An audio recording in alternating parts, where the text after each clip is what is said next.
Bonsoir mesdames et messieurs auditeurs et fidèles téléspectateurs du média du développement et de l'entrepreneuriat. C'est avec un réel plaisir qu'on se retrouve ce soir encore au bureau du prof pour évoquer des questions liées à l'école de la République, liées justement à notre école, l'école guinéenne. Vous le savez déjà, le bureau du prof, c'est cette émission qui vous donne la possibilité de plonger et de voguer dans les méandres du système éducatif. Ici, nous dénonçons, mais nous ne nous limitons pas aux dénonciations. Nous faisons des propositions, nous invitons des experts et des expertes pour comprendre, bien entendu, des sujets d'intérêt national. Alors que vous soyez élève, étudiant, enseignant, encadrant ou tout simplement passionné de l'éducation, sachez que cette émission, elle est faite pour vous, mais aussi par vous. Et pour nous suivre, vous n'avez qu'à mettre le curseur sur canal 410 ou encore en modulation de fréquence 89.5 ou via la page Facebook de Kavi Media. Également sur YouTube, on n'est même pas présent, on est omniprésent. Et comme tous les soirs, je suis accompagné de mes chroniqueurs, mais aujourd'hui, il y a un qui est absent, il est souffrant. Nous lui souhaitons prompt rétablissement. Monsieur Tunkara Niamou, il est là. Bonsoir. Bonsoir, le professeur, et bonsoir à notre invité. Bonsoir à M. Bangoura et je lui souhaite prompt rétablissement. Je sais qu'à sa position actuelle, il est en train de nous suivre. Très bien. Alors, aujourd'hui, au bureau du prof, nous avons un invité, non des moindres, un invité qui fait la fierté de la nation guinéenne, même pas la nation guinéenne, seulement une fierté africaine qui n'est pas d'ailleurs à présenter. Il s'agit de Monsieur Muntaga Keita. Il est CEO de Tulip Industrie. Bonsoir, Monsieur Muntaga. Bonsoir et merci pour l'invitation. En tout cas, l'honneur nous échoit de vous avoir au bureau du prof puisque ce n'est vraiment pas du tout facile quand je sais qu'il y a plusieurs fois des invitations qui ont été remises à la prochaine fois. Eh oui. Voilà. Alors, tout de suite, on va parler ensemble de l'apport du numérique à l'éducation. Mais bien avant cela, le bureau du prof, il n'y a pas que les échanges entre chroniqueurs et le présentateur ou les chroniqueurs, et moins que entre chroniqueurs et les téléspectateurs ou auditeurs. Il y a aussi cette rubrique, cette touche didactique que l'on appelle le mot du prof. Le mot du prof consiste à éclairer certaines règles de la langue française. Puisque, je l'ai toujours dit, je l'aurais dit, notre langue de travail, notre langue professionnelle, c'est bien évidemment la langue française. Donc, il est important et judicieux que l'on respecte certaines règles. Alors, à la demande de certains de nos auditeurs ce soir, nous allons pouvoir nous distinguer entre certains mots. Il y a un auditeur qui demande quelle est la différence entre thématique et thème. C'est très simple. Lorsque nous prenons la thématique, c'est un terme générique. Pourquoi générique? Parce que ça peut contenir plusieurs thèmes, pendant que le thème, il est spécifique. Voilà, c'est un tout petit peu la différence. C'est comme un peu, quand on parle de nom générique, c'est comme quand vous prenez un peu questionnaire. Quand on dit le questionnaire peut renfermer, peut comporter plusieurs questions. C'est pourquoi on ne doit pas dire envoie-moi les questionnaires, je vais voir. Envoie-moi le questionnaire parce que le questionnaire renferme plusieurs questions, mesdames et messieurs.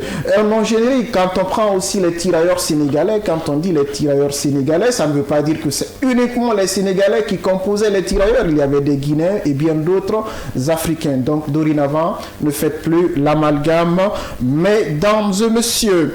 Alors, nous allons aussi nous intéresser au participe passé d'un verbe qui prête souvent à confusion. Elle s'est permise ou elle s'est permis.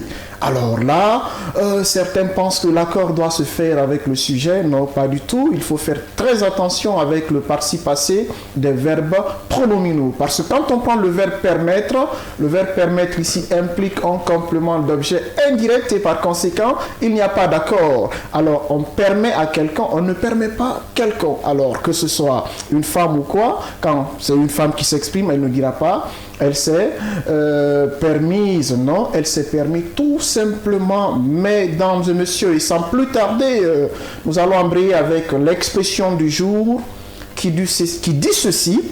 Doit-on dire revenons à nos moutons ou revenons à nos moutons? Voilà, là aussi, dans nos universités, dans nos concessions scolaires, on a toujours fait croire aux gens qu'on dit revenons à nos moutons. Alors c'est une erreur, on dit tout simplement revenons à nos moutons, qui signifie revenons à notre sujet principal. C'est comme dans un débat par exemple, quelqu'un se permet de faire des digressions en laissant le thème principal, on peut donc lui dire revenons à nos moutons. Il faut préciser que c'est une expression qui tire son origine de la farce de Maître Patelin. Alors, ça n'est fini avec le mot du prof. J'ose espérer que vous avez pris bonne note et vous en ferez éventuellement bon usage. À présent, nous allons ouvrir la chemise du thème du jour, le numérique au service de l'éducation. Et je le disais à l'entame, aujourd'hui, on a un invité non des moindres, Monsieur Muntaga Keita. Il est CEO de Tulip Industries. Il fait la fierté guinéenne, la fierté de l'Afrique. Alors, bien avant d'entrer dans le vif du sujet, dans le vif du thème, j'aimerais poser cette petite question à notre invité. Même si Amadou Hampâté-Bâ l'a dit dans l'aspect de la civilisation africaine, l'homme n'est pas bon dans sa propre bouche. Alors, Monsieur Muntaga, quand on dit Muntaga Keita, qu'est-ce qu'on peut retenir de vous? Simplement un Guinéen qui essaye d'apporter son plus, pas seulement à la Guinée, mais à l'Africain, à l'Afrique. Parce que c'est un continent où tout a débuté, y compris même la vie humaine. Tout a débuté là. Et un continent qui a été ballotté de gauche à droite par d'autres venus d'ailleurs, qui se sont dit non, ça ne nous convient pas, ces gens, on va les réduire à néant, mais ils n'ont pas réussi. On a réussi à se dégager d'eux, tant bien que mal. Ils sont encore présents, ils essaient encore. Mais on se débrouille aussi, on ne lâchera jamais l'affaire, parce qu'il s'agit de la dignité humaine.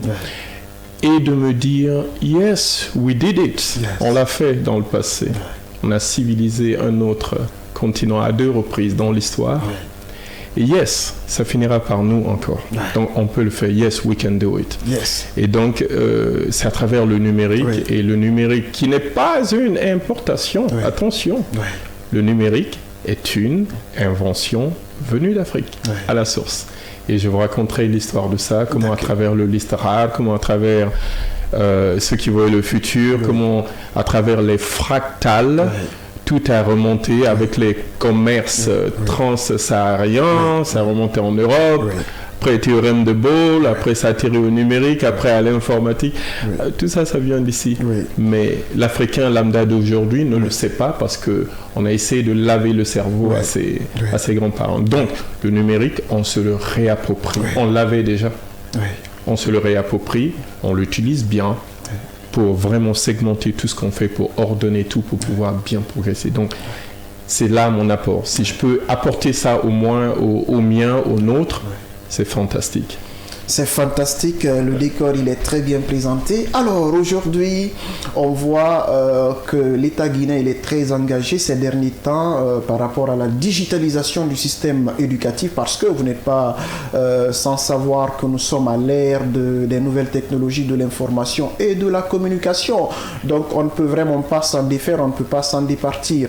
Il y a cette politique de digitalisation de plus de 1000 écoles, si je ne me trompe. C'est 2000, je crois. 2000, voilà. Alors tout cela c'est une façon, si je peux même me permettre de le dire, c'est une révolution numérique. Est-ce qu'aujourd'hui Monsieur Muntaga a un regard spécial par rapport à cette réalité, par rapport à cette ambition de l'État? Et vous aussi, c'est quoi véritablement votre rapport par rapport à l'éducation?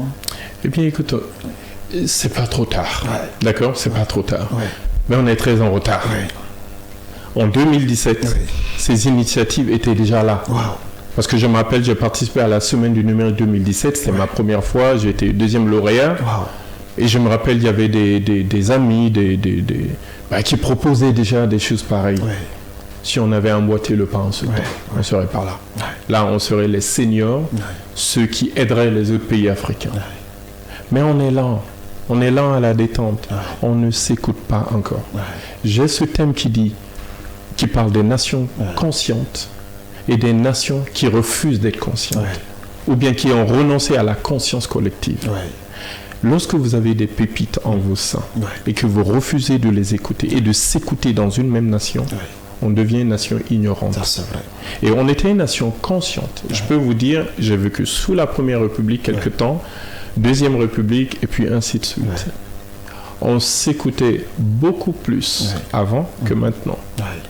Un Guinéen fait du bien, on va aller prendre un à l'étranger pour venir faire à la place. Un Guinéen peut développer ce secteur, on dit ah c'est bien, présente tous tes dossiers. On prend le dossier, on amène un consultant venu d'un autre continent, voici le dossier de tel, notre compatriote, vas-y, essaye de reproduire pareil, et après tu mets des chiffres multipliés par 14 ou bien par 48. Donc c'est pas trop tard, commençons seulement. Mais les autres sont déjà très en avance par rapport à nous. Et nous, ceux-là, on avait cette connaissance depuis 2017. Et bon nombre de jeunes Guinéens ont lâché l'affaire parce qu'ils ont vu qu'on ne les écoute pas à haut niveau. Pas du tout. Moi, personnellement, depuis 2015, j'avais déjà innové des bornes, des bancs numériques, double écran, petite séparation au moins d'un demi-mètre.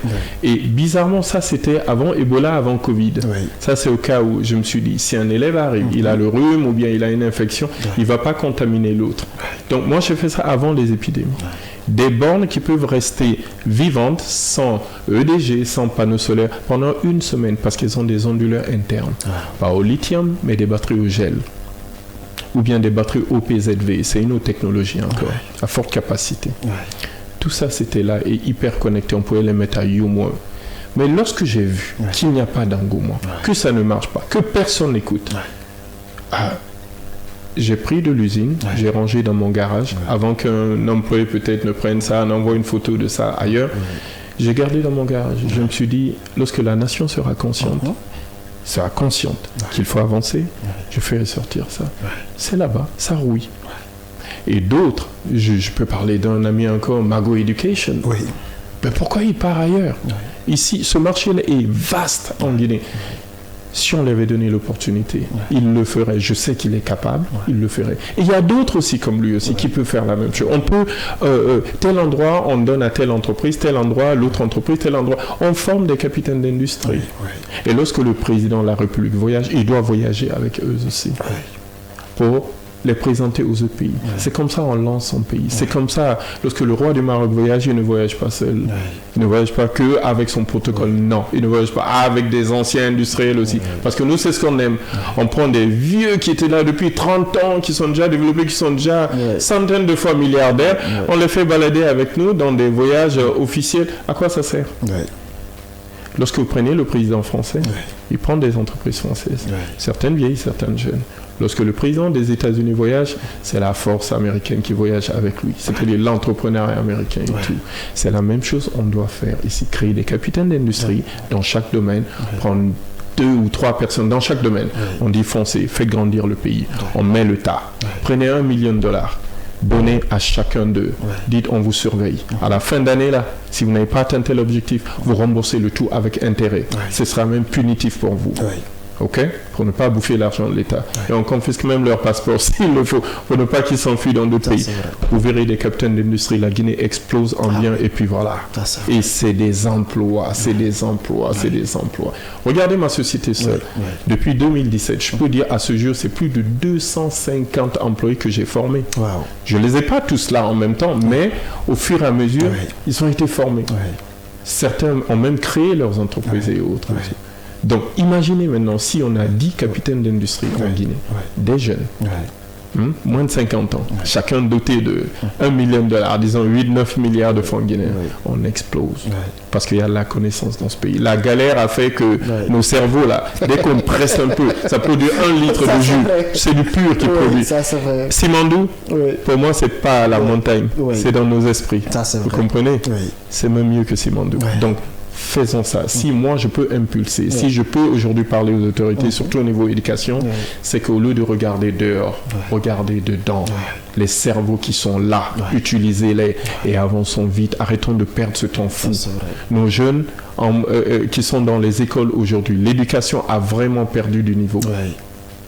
Dans les années 80, j'ai étudié dans les années 80 l'école primaire, le collège à la fin des années 80.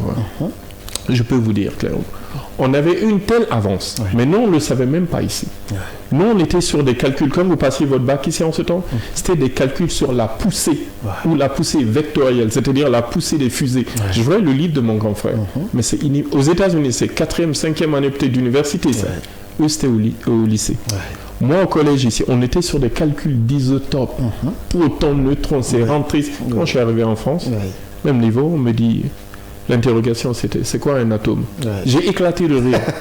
Je m'appelle la prof Madame Guéry et elle m'a regardé. Mais qu'est-ce que... Je dis, mais c'est pas possible, madame. C'était trop Non, mais c'était en dessous de l'élémentaire. Donc j'ai tout le temps été premier de ma classe là-bas. Pourquoi? C'est pas parce que j'étais plus intelligent, non. C'est parce que le système guinéen m'avait mis en avance. Pendant mes 6 premières années, personne n'a osé même approcher mes notes. Alors qu'en Guinée, ici, le plus proche du sommet, j'étais 4e, même pas 3e dans ma classe. Alors imaginez si on avait pris le premier de la classe ici, dans mon collège ici, et qu'on l'amenait en France, on l'aurait placé dans une centrale nucléaire pour faire des calculs. Mais aujourd'hui, le niveau apparemment a tellement baissé que moi je reçois quelquefois des stagiaires ou des gens qui cherchent de l'emploi qui me disent j'ai fini 4 ans d'université, ils ne peuvent pas tenir le français ni l'anglais, ils ne peuvent pas faire 2 phrases sans utiliser un autre mot. C'est pas possible, ils ne tiennent pas, ça ne tient pas debout. C'est-à-dire mes enfants qui sont aujourd'hui à 8 ans arrivent à mieux parler qu'eux. Et c'est incroyable d'une personne qui vous dit j'ai un diplôme universitaire, j'ai fini, mais il ne peut pas s'exprimer. Et techniquement aussi, il te dit carrément, par exemple, oui, j'ai fait IT, j'ai fait MIA, je te dis, bon, voici un serveur, qui est gâté, va le démonter, et qu'ils te disent, ah, boss, moi, j'ai jamais vu un serveur, à part si c'est pas dans un livre, j'ai jamais ouvert un serveur. Je dis, mais tu as un diplôme. Oui, j'ai un diplôme, mais nous, c'est dans les livres, on a fait, j'ai jamais vu un serveur en vrai. Tout est théorique, Vous imaginez l'hécatombe? Lui, je peux rien faire de lui. Donc voilà, donc au niveau de l'éducation, le numérique va vraiment aider nos jeunes parce que ça va les donner l'accès à l'éducation universelle qui est sur Internet, qui est partout. Il peut aller dans des bibliothèques étrangères en étant ici. Si nous, on avait ça dans les années 90 ou 80, à partir de la Guinée, avoir accès à ces informations, jamais, moi, je n'aurais été à l'étranger. J'aurais préféré le faire ici, plutôt que d'aller galérer sous le froid. Quelquefois sous la faim, quelquefois sous le désespoir, parce que vous êtes hors de votre famille. À l'âge de 13 ans, lorsque vous êtes jeté à l'étranger, sans support, vous êtes à l'internat, c'est très brutal. Et moi, j'ai vécu cette vie pendant 23 ans. Et je suis rentré. Mais ce que je vois ici, c'est que c'est un scandale. C'est pas au niveau minier, le scandale. C'est au niveau des pépites qu'il y a ici. Les Guinéens, lorsqu'ils sont à l'étranger, mais ils explosent comme des feux d'artifice. Dans les plus grosses sociétés du monde, vous verrez des Guinéens. Aramco, Arabie Saoudite, ce sont des Guinéens qui sont là-bas à super haut niveau, au niveau finance, comptabilité. Aramco, en Arabie Saoudite. Ok. Vous partez aux États-Unis, c'est la même chose. Vous partez même au Dow Jones, à Wall Street. Il y a des Guinéens, une Guinéenne, je crois, qui est super directrice là-bas. Partout, les Guinéens sont, mais vous ne saurez jamais. Et les gens disent toujours, vous êtes Ivoirien? Ah, vous êtes Sénégalais? Ah, vous êtes Malien? Lorsqu'on dit Guinée, quelle Guinée? Il n'y a qu'une seule Guinée. République de Guinée. Guinée équatoriale. Je dis, mais vous comprenez. Guinée-Conakry, je dis non, ça n'existe pas. République de Guinée. Tout à fait. Voilà. Ça, c'est très bien dit. C'est une masterclass qui est en train de nous être servie au bureau du prof. Monsieur Tunkara, vous avez sûrement une question à l'endroit de notre invité concernant cette thématique du jour, le numérique au service de l'éducation. Voilà, c'est une thématique très importante et je salue d'ailleurs la qualité des explications fournies par monsieur. C'est monsieur, excusez-moi. Monsieur Montaga. Monsieur Montaga Keita. Comme vous voulez. Vous avez souligné un aspect très important en ce qui concerne la déliquescence du niveau de l'apprenant guinéen. Ça, c'est une évidence. C'est vraiment une réalité regrettable. Amère, ça, il faut le dire. Et partant de ce constat, je m'en vais poser une question. Vous avez vu, je crois ça fait un mois maintenant que le ministère en charge de l'éducation nationale a pris une initiative pour, n'est-ce pas, commencer son projet de connectivité de plus de 2000 écoles publiques.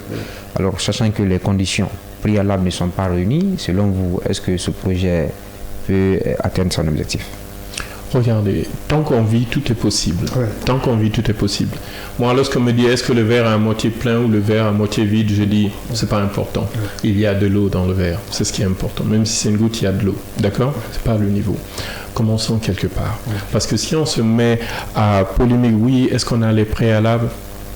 On s'en sort pas. Ouais. Donc, s'ils veulent vraiment, ils se mettent à digitaliser les écoles, tant mieux. S'il y a de l'électricité, tant mieux. Pour l'instant, on est plus ou moins assez desservi en électrique. C'est mieux qu'avant. J'ai vécu toutes les situations. Beaucoup de Guinéens là n'ont pas vécu de lampe tempête. Moi, je sais c'est quoi une lampe tempête. Vous vous rappelez c'est quoi une lampe tempête. Ok. Entre le caracine, je n'entends plus caracine B. Vous comprenez. Moi, j'ai grandi sous ça. Les bougies et autres. Tout à fait. Il y a quand même une bonne desserte. Elle n'est pas excellente, mais il y a quand même une desserte pour moi qui est plus ou moins suffisante pour l'instant pour un début de développement. Il en faudrait plus, ok, pour faire les grosses usines. Il faut encore plus d'énergie, d'accord. Si on a cette électricité, on peut simplement connecter l'Internet. On avait déjà plus de 4000, je crois, kilomètres de fibre optique. Et je crois, avant, sous l'Ancien Régime, ils avaient parlé de prolonger à 8000 kilomètres. Ça, on parlait de ça en 2018-2019. Je ne sais plus ce qu'il en est. On parle de deuxième câble de fibre optique aussi, qui doit atterrir. D'accord. Commencez par les écoles. Déjà, moderniser les écoles comme l'école qui est à Dixine, la Barry Jawad. Faites à ce que toutes les écoles publiques soient comme ça. Je vous en prie, gouvernement, si vous nous écoutez.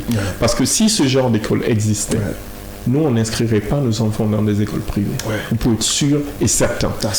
Tellement j'aime la qualité de la finition de cette école, lorsque je l'ai vue, et j'en ai vu aussi en haut, vers les rails, en haut de l'aéroport. J'ai vu là aussi. Cité de l'air, je crois. Cité de l'air. Oui, c'est ça. Ici, vous avez ça. Pourquoi envoyer dans une école privée ? Vous envoyez là-bas, c'est tout. S'il y a l'informatique qui est là, le numérique qui est là, croyez-moi, c'est fini. Les écoles privées, là, se réduiront. Ça c'est obligé parce que nous dépensons énormément en école privée. Si je vous dis énormément, c'est quelquefois le salaire annuel. Quelquefois même plus. Alors, s'il y a des écoles publiques, franchement, nous, on a vécu dans les écoles publiques dans le passé. Au temps du premier régime, 0 école privée. Ça n'existait pas. Que tu sois riche, pauvre ou... Tout le monde était dans la même école. Sous le deuxième régime, on était dans des écoles encore publiques. Tout était public plutôt. Public, d'accord ? C'est à la fin des années 80 qu'on a commencé à voir maintenant écoles privées. Dans les années 90, maintenant, ça a explosé. Il faut diminuer un peu ce phénomène parce qu'il y a des écoles privées ici, je peux vous dire carrément, qui ont fait la montée des drapeaux de notre pays étranger, parce que c'est cette langue qu'on parle. C'est une insulte, c'est une aberration. 1958, notre indépendance, c'est une vraie indépendance. C'est pas une sous-préfecture. Alors, monter les drapeaux ou faire lire à nos bambins nés ici l'hymne national d'un autre pays, parce que cette langue que vous utilisez, mais mon cerveau a explosé. J'ai envoyé directement mais vous savez, Monsieur Muntaga, vous savez, il y a des écoles qui évoluent avec un régime franco-guinéen, donc c'est pourquoi parfois ils vont avec le système. Est-ce que l'hymne national guinéen est chanté en France ? Non, never. On ne doit jamais le faire. Ni l'hymne français, ni l'hymne américain, ni rien du tout. Dans les ambassades, représentations diplomatiques, d'accord. Dans les cérémonies diplomatiques, d'accord. Mais dans une école seule guinéenne, enfant né en Guinée, c'est le peuple d'Afrique. D'accord ? Il ne faut jamais faire cet amalgame. Notre souveraineté, on en est jaloux. Il ne faut jamais confondre. Moi, la France, j'aime bien. J'y vais, j'y ai vécu, d'accord. Mais si je n'ai jamais entendu l'hymne national guinéen là-bas, à part nos représentations diplomatiques, je ne veux pas en entendre ici. L'Amérique aussi, c'est pareil. J'ai la double nationalité américaine, mais ça s'arrête aux États-Unis là-bas. Ici, c'est Guinée, avec le rouge, le jaune et le vert. Tu l'aimes ou bien tu la quittes. Voilà. C'est très bien dit. Alors, nous sommes au bureau du prof, votre émission éducative qui vous parvient tous les samedis. Aujourd'hui, on est en train de parler du numérique au service de l'éducation. Et on a comme invité M. Muntaga Keita, il est le CEO de Tulip Industries. Alors, M. Moustapha, en tant qu'enfin connaisseur du numérique, si aujourd'hui on vous demandait de faire des suggestions, des propositions par rapport à l'amélioration du système éducatif guinéen du point de vue numérique, quelles seront les solutions que vous allez préconiser ? Alors c'est simple. Déjà la connectivité. Une école qui peut au moins avoir minimum 50 mégas de connectivité, mégas de vitesse, quoi. 50 mégas par seconde de connectivité, c'est bien. C'est pas parfait, mais ça aidera au moins, d'accord? Parce que là, c'est pas forcément des vidéos que les élèves voient, mais c'est plutôt l'écrit et puis la lecture et autres. Le système de tablette, je sais, tout le monde va dire oui, une tablette, mais c'est pas approprié pour nous. Pourquoi? Parce que si vous dites que vous laissez les tablettes à l'école, il y aura du vol. Si vous dites que les élèves doivent emporter les tablettes à la maison, ils se feront agresser, ils se feront voler. Moi-même étant enfant, un monsieur une fois m'a kidnappé pendant 5 heures de temps pour me voler mon sac. Alors ici, si je sais pas, un camé ou n'importe quel fou dehors voit un enfant et il sait qu'il y a une tablette, il pourrait l'agresser aussi. Donc c'est pas optimisé pour nous. Moi, ce que je suggère, c'est des sortes de bancs numériques, des sortes de choses un peu plus lourdes, qui ne sont pas volables facilement, qui sont beaucoup plus permanentes, qui ont de l'énergie en soi pour les coupures d'électricité. Moi là, j'ai eu cette idée de faire ça depuis 2015. Aujourd'hui pour moi c'est même obsolète. Mais j'ai eu cette idée parce que j'ai pensé à ça. Je me suis dit une tablette, ça va créer des problèmes sécuritaires au niveau soit de l'élève ou au niveau de l'école. Tôt ou tard, quelqu'un va essayer de défoncer les portes de l'école pour prendre 50-100 tablettes, aller revendre ça dans un autre pays. L'élève aussi, ça le met en danger. Donc c'est un système plutôt périn, lourd, qui est là, que ce soit de tulipe ou peu importe, mais lourd, périn, qui est là, qui sera utilisable pendant 1 ou 2 générations, au moins.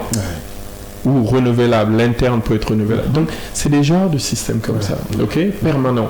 Ne prenons pas des systèmes comme des petites flammes, c'est-à-dire des petites tablettes achetées à 30 €, on vient les revendre ici à 2 millions d'euros, on fait semblant, mais la tablette au bout de 6 mois, la batterie ne tient pas, vous cliquez là-dessus, ça ne prend même pas, on sait ça.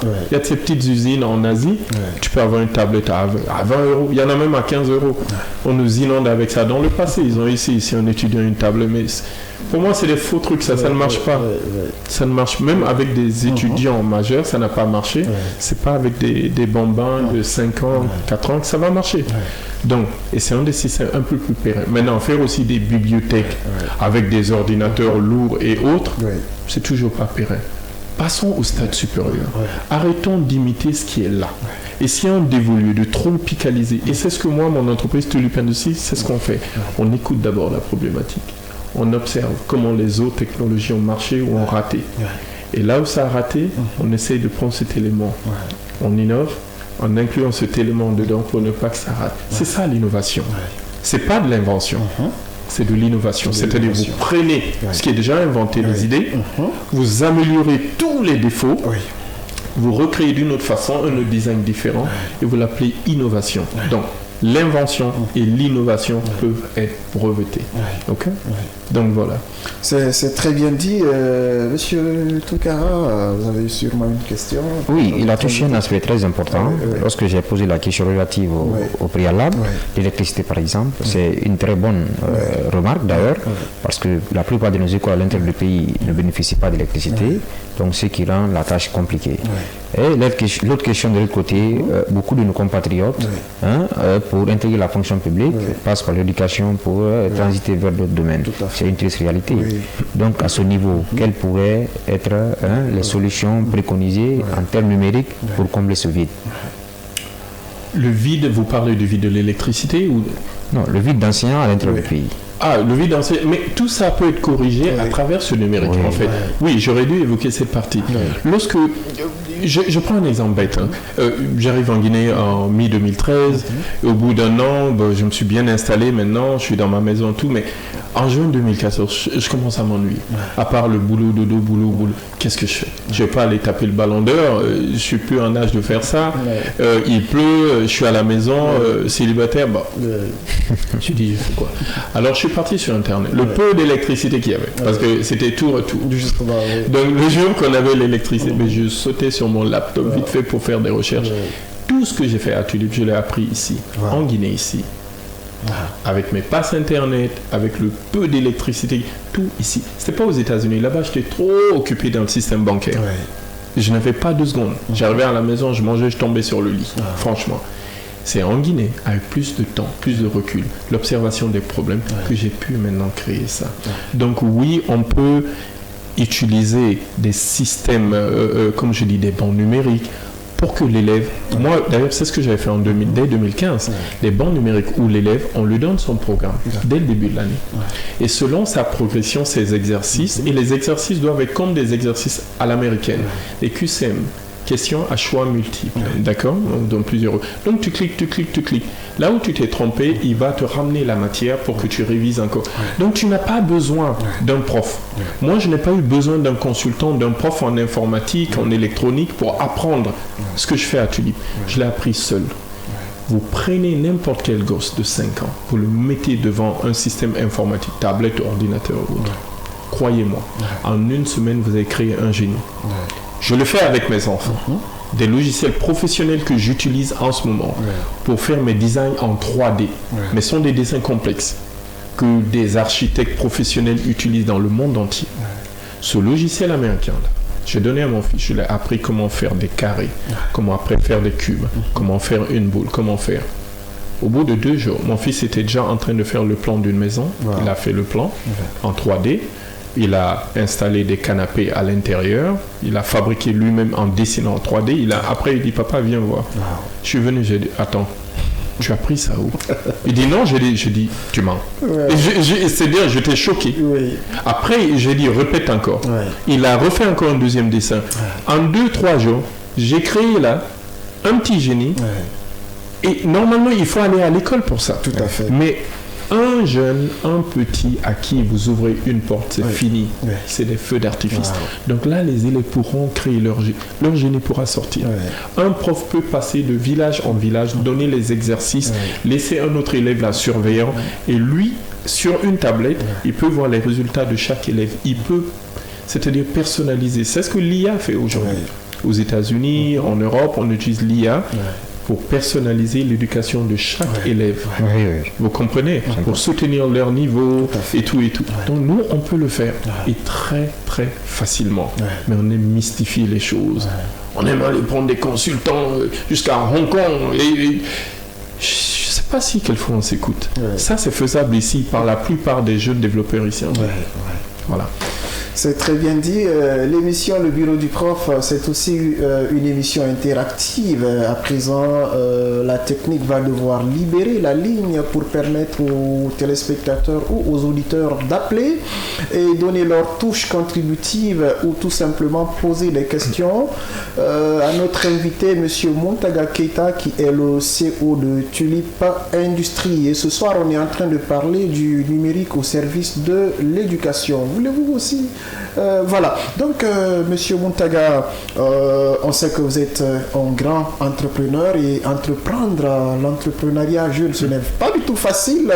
On se heurte parfois à des écueils, à des obstacles. Est-ce que ça vous arrive parfois de rencontrer des difficultés à telle enseigne, de vouloir même jeter l'éponge? Ça l'âme de moi. Là, c'est la partie qui me fait tomber par terre. Est-ce que vous rencontrez des problèmes? Demandez-moi plutôt, est-ce que je rencontre des jours heureux? Je vous dirai. Pour ceux qui m'écoutent, vous savez ce que je raconte là. Exactement. Est-ce que j'ai des nuits de 7 heures de sommeil ou 6 heures même de sommeil? Vous savez, lorsque vous rentrez dans l'entrepreneuriat, vous risquez même votre vie au niveau physique. Pas facile. D'accord? Avant de rentrer dans l'entrepreneuriat, vous vous dites, je peux, mon boulot là m'énerve, machin, tout. Mais si vous êtes ce qu'on dit en sous, diramé, entrez dedans. Ça, c'est vrai. Je crois que toute personne qui rentre dans l'entrepreneuriat, au début, tu es d'abord inconscient un peu. Parce que si tu es pleinement conscient de ça, tu vas courir d'ici jusqu'en Chine. tu vas aller te réfugier ailleurs. Donc on rentre tous dedans parce qu'on se dit, c'est comme le nouveau soldat. Je vais être comme commando, comme Rambo. Je vais m'affirmer. Je vais m'affirmer, je suis le soldat, je vais aller buter tous les autres soldats. Et puis voilà. Vous rentrez dedans, les balles sifflent entre vos 2 yeux, vos oreilles et tout. Vous revenez maintenant avec une seule jambe et un bras de moins. En fait, on est tous des rescapés, comme des rescapés de guerre. C'est difficile à mourir, mais lorsque vous y parvenez, vous vous enrichissez au point que vos ancêtres se lèveront de votre tombe pour applaudir. Comprenez? C'est ça. Who dares win. Qui ose gagne. Ça, c'est les SAS, les commandos britanniques qui disent ça. Who dares win. Et c'est ce qu'il faut faire. Il faut oser, il faut se lancer. Tous les jours, vous aurez un coup, vous serez par terre. Tous les jours, ou tous les 2 jours, ou chaque semaine. Ça, c'est inévitable. Si vous n'aimez pas les coups, âme sensible, s'abstenir, rester à la maison, bosser pour quelqu'un d'autre. C'est sûr et certain. Tous les jours, vous êtes à terre. C'est du MMA, Ultimate Fight dans les grilles, et il n'y a même pas d'arbitre là-bas. C'est tu meurs ou tu vis. C'est 0, c'est 1.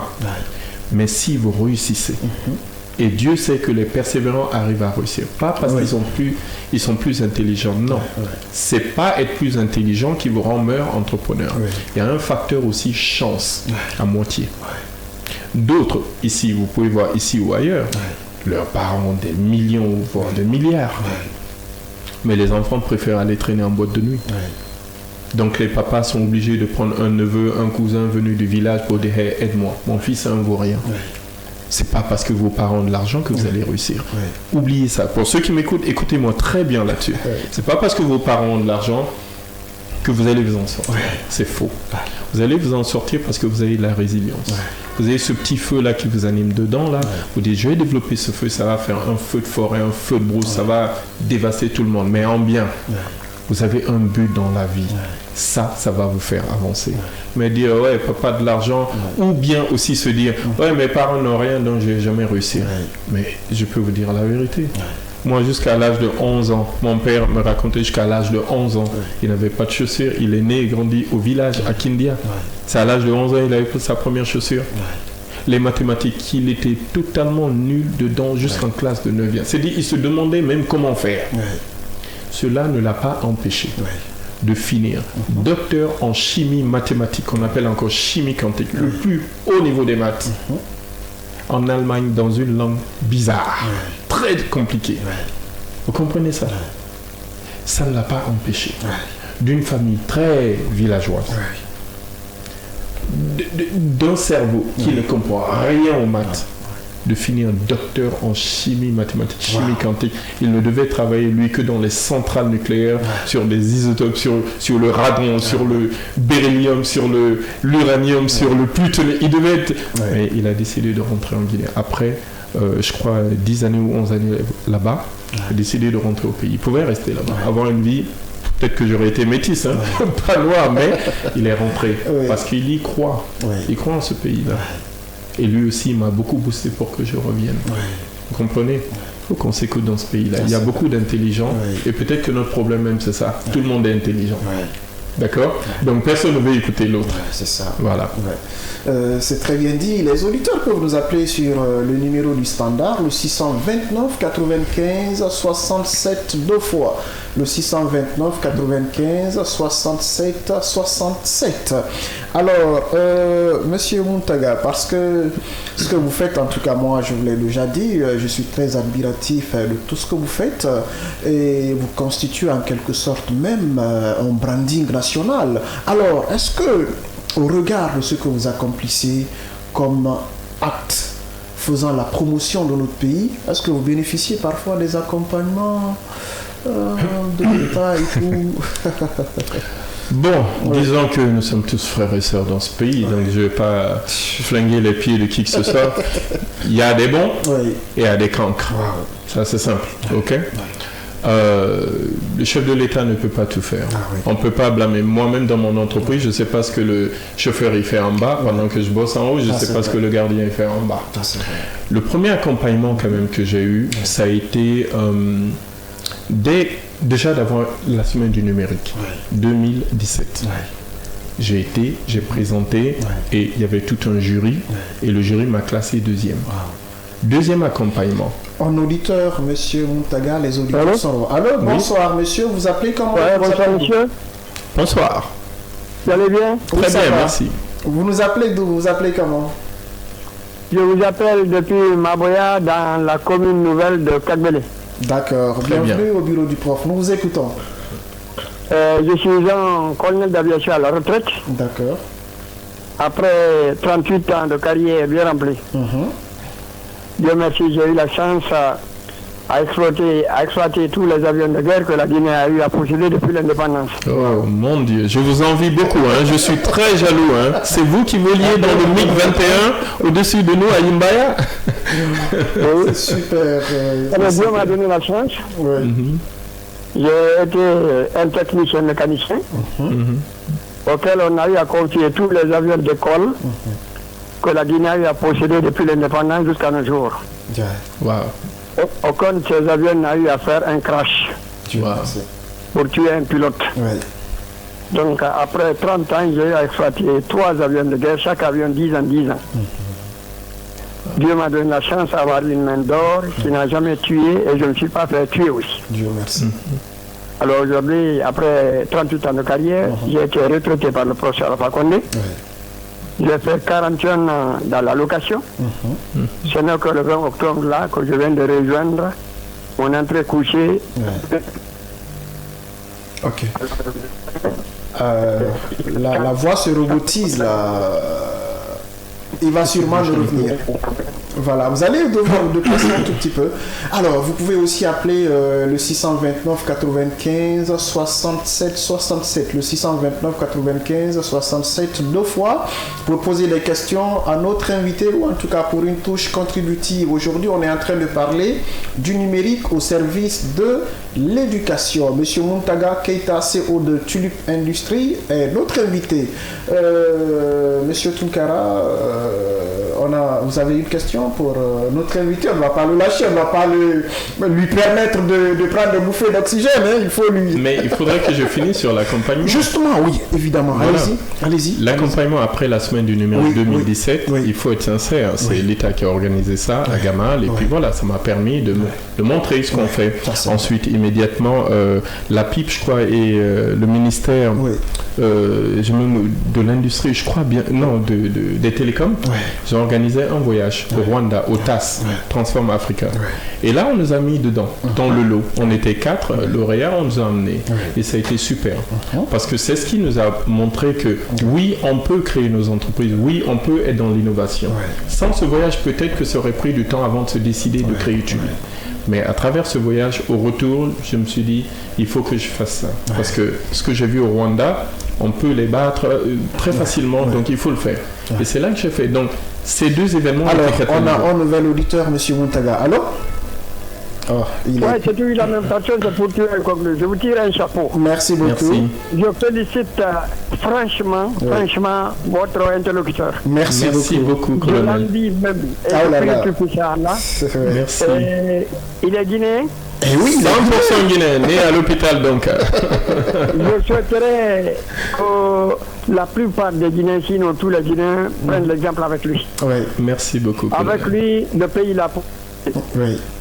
Et s'il m'a demandé de voter pour un chef d'État, eh bien, vous les jeunes, je vous tire le chapeau et je vous souhaite un bon vote. Merci beaucoup. Merci beaucoup. Nous les vieux, j'ai vu ce qu'on a pu valoir depuis le temps de sécurité jusqu'à Alpha Condé. Donc je prie le Tupi Salah de vous accompagner, vous les jeunes, pour changer ce pays. Vous êtes des progressistes. Que le bon Dieu vous protège et que vous guide le pas dans le bon sens. Amen. Merci beaucoup, colonel. Franchement, je suis fier de vous. Merci beaucoup. Merci, et je l'envie tellement de voler dans des MiG-21 à un peu plus de Mach 2 entre les nuages. Oh là là, ça devait être cool, ça devait être cool.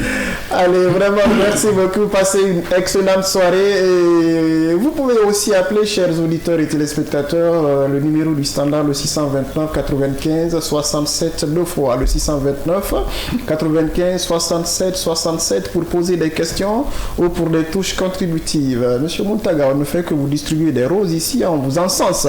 Allez, vous allez terminer par rapport aux accompagnements. Bon, l'autre accompagnement aussi, il ne faut pas oublier, lorsque vous créez une industrie, il y a le ministère de l'Industrie. Oui, bien sûr. Et franchement, sous l'ancien régime aussi, le ministre avait été, je crois que c'était Thibaut Camara, il a été très sensible, il a aimé les médailles d'or obtenues et franchement, il a participé à ça.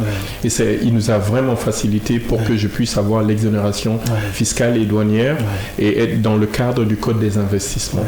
Ça a beaucoup aidé parce que ça réduit la pression fiscale sur nous. Lorsqu'on est jeune entrepreneur et que tu as moins d'impôts à payer ou presque pas, parce que tu débutes ton industrie, mais c'est super. Je m'appelle des agents d'impôts qui venaient gaillardement comme ça, et quand je sortais les documents, ils étaient dégonflés. Mais c'était super. Donc là aussi, on en bénéficie. C'est pour ça, moi, je dis aux jeunes, allez-y vers l'industrie. C'est trop facile le commerce. Allez-y vers l'industrie. Il y a des exonérations, il y a le code des investissements. Utilisez tout ça. Ça peut vous réduire les dépenses au départ et vous aider à démarrer. Donc ça, c'était un accompagnement. Aussi, j'ai eu des micro-contrats aussi avec le ministère de l'Agriculture. On a déjà déployé dans 10 préfectures des bornes pour le conseil agricole, des gros drones aussi agricoles financés par la Banque mondiale. Donc il y a eu ça. Mais pour moi, c'est toujours des micro-contrats. C'est pas ce qu'on donne à tel consultant que j'ai vu récemment qui est venu, qui a eu des millions et des millions. La part du lion. Vous êtes là à 200 000 $, à 300 000 $, alors que l'autre, lui, c'est tape 7 millions de dollars, 10 millions de dollars. Vous voyez, c'est des choses comme ça. Donc oui, il y a un accompagnement, mais pour moi, le geste est encore trop petit, alors que d'autres viennent de l'étranger ici, obtiennent des contrats, mais de quoi vivre pendant 40 ans. Et eux, ils n'embauchent même pas vraiment de Guinéens, alors que nous, on embauche massivement. Donc, c'est cette disparité-là aussi que je dénonce un peu. Merci pour les contrats, mais grossissez-les un peu. Un tout petit morceau de viande, là, que même 2 dents ne peuvent pas croquer. Ça, c'est vrai. Ça, voilà. Et ayez confiance en nous. On sait le faire. C'est notre pays. Ça, c'est bien. Voilà. C'est très bien dit. Le numérique est vraiment à une importance incontournable. Et d'ailleurs, pour se rendre à Kavi, il est passé par une localisation. Dès que j'ai commencé à dire, bon, venez Carrefour, on laisse tomber tout ça. Alors, monsieur Mountaga, vous êtes un jeune très ambitieux et c'est sûr que vous avez aussi d'autres perspectives. Est-ce qu'on peut en parler un peu? Je vais vous tirer la langue. Je sais un peu, je sais. Bon, regardez. Tout ce que nous sortons en ce moment sont des technologies. Alors, il y a un auditeur. Allez-y. Oui, allô? Alors, oui. Bonsoir, monsieur. Vous vous appelez comment et vous nous appelez d'où? C'est Baldé Ahmad Moumeni, j'appelle de Pontia. Nous vous écoutons, monsieur Baldé. Voilà. Alors, je remercie votre invité, oui. Et je l'aime tellement. Merci. Je m'en vais à poser ma question vu au regard de son expérience. C'est un cadre heureux, c'est un cadre qui a beaucoup de background. Quel est le conseil qu'il dirige à l'État pour que ce projet ne vole pas à volo? D'accord. Vous pouvez reprendre votre question rapidement? Reformuler un peu plus simplement votre question. Ok. Je crois qu'il est parti. Il veut savoir tout simplement que lorsqu'un jeune a un projet, comment il doit s'y prendre pour ne pas que ce projet-là soit voué à l'échec. C'est ce qu'il veut. En tant que quelqu'un qui a des expériences, quel conseil avez-vous à lui prodiguer? C'est très simple. N'en parlez à personne. Votre projet, c'est entre vous, votre cœur et puis Dieu. Voilà, n'en parlez à personne. Mûrissez votre projet, faites ça seul et isolez votre tête par rapport aux gens, aux bouches des gens. Vous voyez? Et faites beaucoup de recherches, surtout l'internet est là, l'intelligence artificielle est là, allez-y, usez, abusez-en pour valider votre projet ou pas. Vous pouvez demander des conseils sans rien payer à part votre passe internet. Allez-y sur l'IA, il y a ChatGPT, il y a DeepCoin, il y a comment, DeepSeek, il y a d'autres plateformes aussi. Demandez, soyez expert vite fait, validez votre idée, il va vous dire ce qui est bon, ce qui n'est pas bon dedans, commencez à réaliser. Lorsque vous sortez, on dit le projet doit se faire dans une obscurité totale comme 3 heures du matin. Mais lorsque vous frappez, c'est-à-dire vous sortez, soyez comme un éclair. Soyez comme un éclair. Alors, l'auditeur en question fera bon usage de ces conseils. C'est le temps des auditeurs. Vous pouvez aussi appeler le numéro du standard, le 629 95 67 2 fois, le 629 95 67 67. Aujourd'hui, on est en train de parler du numérique au service de l'éducation et comme invité pour en parler, M. Muntaga Keita, CEO de Tulip Industries. Alors, j'étais en train de vous tirer la langue par rapport à vos ambitions futures, vos perspectives, pour toujours continuer à qualifier davantage le travail. Et moi aussi, j'essaie de dévier doucement, mais c'est pas grave. De toute façon, vous m'avez coincé entre les deux. Regardez, toutes les technologies que Tulip a sorties en ce moment sont des technologies, dans ma tête, déjà obsolètes, 2014, 2015, 2016. Là, nous travaillons sur une technologie physique. Il y a l'IA dedans, il y a tout ce travail-là dedans, les softwares dedans. Mais ça va changer notre façon de penser, notre façon de se faire même confiance. Ça va nous mettre vraiment 10 à 15 ans sur la chaîne alimentaire au niveau technologie. En Afrique et par rapport à d'autres continents aussi, je veux dire. L'Europe, ça nous met au même niveau. Les États-Unis, ça nous met au même niveau. Et la Chine aussi au même niveau. Mais aucun autre pays africain ne s'approche de ça. C'est déjà conçu. 50% c'est fini. Les autres 50% c'est la partie software. Parce qu'au début, il y a de la soudure. Il y a beaucoup de choses à faire. Mais vous verrez, et c'est grand. Ça pèse 1,5 tonne. Et ça va révolutionner un domaine particulier. Maintenant, il y a d'autres perspectives aussi. Nous sommes là en train vraiment d'exploser au niveau des mallettes médicales. Aujourd'hui même, on vient de me dire un autre pays d'Afrique centrale aussi est dans notre échiquier. On parle de 1000 mallettes. 1000 mallettes, ça représente 1000 polycliniques. Donc eux, c'est ce qu'ils vont faire. Un autre pays, 1000. Il y a des pays limitrophes à côté. Eux, là-bas, on négocie sur 6000 mallettes. Donc, on est vraiment sur un chiffre d'affaires là qui va exploser largement au-dessus des 100 millions d'euros de vente. Si 2026 se passe bien, Inch'Allah, c'est bon, même levée de fonds, on n'en a pas besoin. Une entreprise guinéenne qui a débuté dans la cuisine d'une maison aura fini par vraiment fournir. Parce que nous sommes dans 26 pays d'Afrique où nous avons 28 représentants. Maintenant, nous sommes en train de fournir progressivement tous ces pays, occuper tout le terrain et récolter toute la data pour servir à une IA africaine. Vous comprenez? C'est vraiment l'autonomie, l'indépendance numérique que nous souhaitons avoir avec ça. Donc, dans la discrétion, petit à petit, je ne dirais pas que les pays tombent, mais les pays se lèvent et puis passent commande. Et c'est ce qu'on a. Même ce matin, on m'a appelé d'Afrique centrale, un pays d'Afrique centrale pour cela. Donc, nous sommes là-dessus. Nouvelle innovation, mallette médicale, renforcer l'IA comme une IA strictement locale. Nous ne la créons pas. Attention, nous prenons des open source, nous les intégrons ici, nous les rendons locales, mais avec les données que nos machines vont fournir, nous allons maintenant créer pour nous. C'est comme ça. Voilà. Ça, c'est intéressant. Est-ce que ça va être une IA bénéfique pour l'éducation aussi? Super bénéfique, regardez. L'éducation à l'ancienne, c'est quoi? Bichet. Tu restitues. Quand tu restitues, c'est bon. Si aujourd'hui, je demande à n'importe quel adulte dans la vingtaine, dis-moi, c'est quoi le théorème de Pythagore? On a tous oublié. Le carré de l'hypoténuse égale à la somme des carrés de deux. Moi j'ai oublié ça. Moi j'aime manger ça avec le taux, la fidée et tout ça. Ou bien le théorème de Thalès. Bon, qu'ils ont volé en Afrique.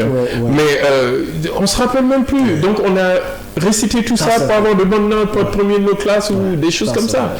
Mais dans la vraie vie, on a oublié. Moi, aujourd'hui, je dois repartir sur Internet pour voir, c'était quoi ça? Alors que je maîtrisais ça.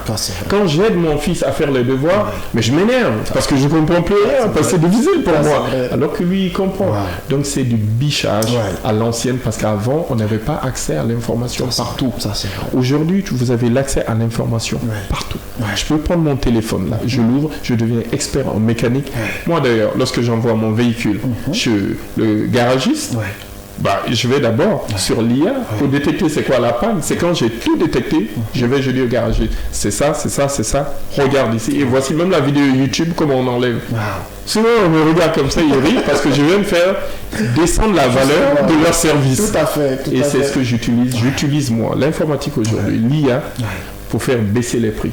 Lorsque tu me proposes ça à tel prix, je prends en photo, je tape sur Alibaba, je dis voici le prix auquel tu as acheté, $2. 18 000 francs guinéens. Tu n'as pas acheté ça à 200 000 francs. Vous vendez à 200 000, c'est que vous avez acheté à 18 000. Mais là, est-ce que c'est pas une concurrence déloyale? C'est pas une concurrence, c'est plutôt eux qui risquent d'aller en enfer lorsqu'ils multiplient le prix par 400, par 500. Prenez la photo de n'importe quel produit vendu à Conakry. Renversez ça, mettez dans Google, demandez le prix d'origine, je vous assure, c'est 100 fois moins cher. Ça, c'est très bien dit. Monsieur Tunkara, vous avez sûrement quelque chose à rajouter? Question? Bon, je reprends votre phrase. Le numérique est notre quotidien. Pour retrouver le studio, il a fallu que monsieur utilise, je crois, WhatsApp à travers une localisation pour être là. Donc c'est vraiment une réalité et ça on ne peut pas nier.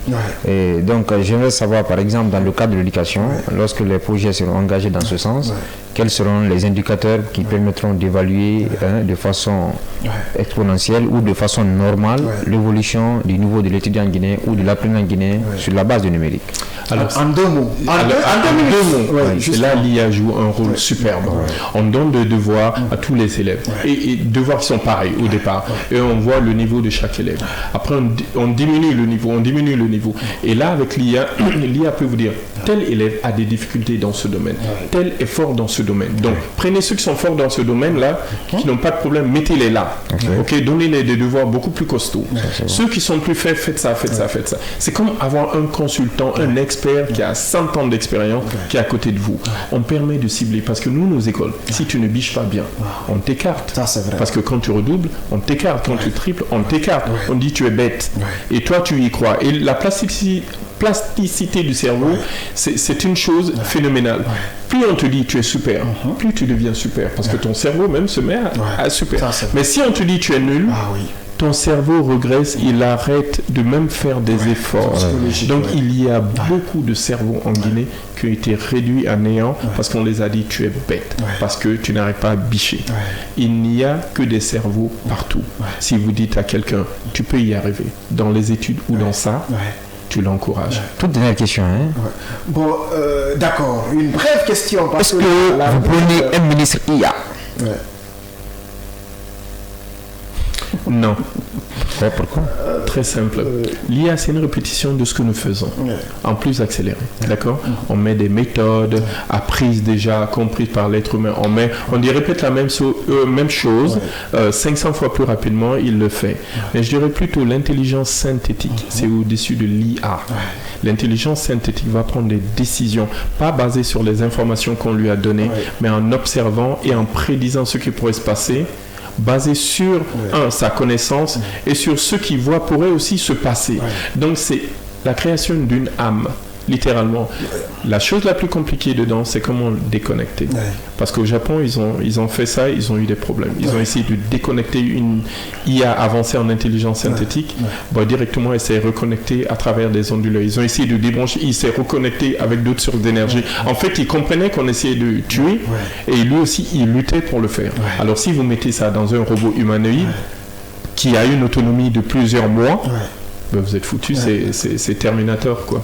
Merci, c'est très bien dit, une véritable masterclass. On aurait même souhaité que ce soit une émission de 2 heures, mais ce n'est que partie remise, ce n'est pas son dernier passage dans cette émission. Côté technique, j'ai été accompagné par Monsieur Diallo et toute son équipe, sans oublier la réalisation télé qui a été assurée par mon captif Hassan Sow. Monsieur Muntaga, merci, ça a été un plaisir de vous avoir au bureau du prof. Merci beaucoup, Monsieur Tunkara. Monsieur Tunkara, merci.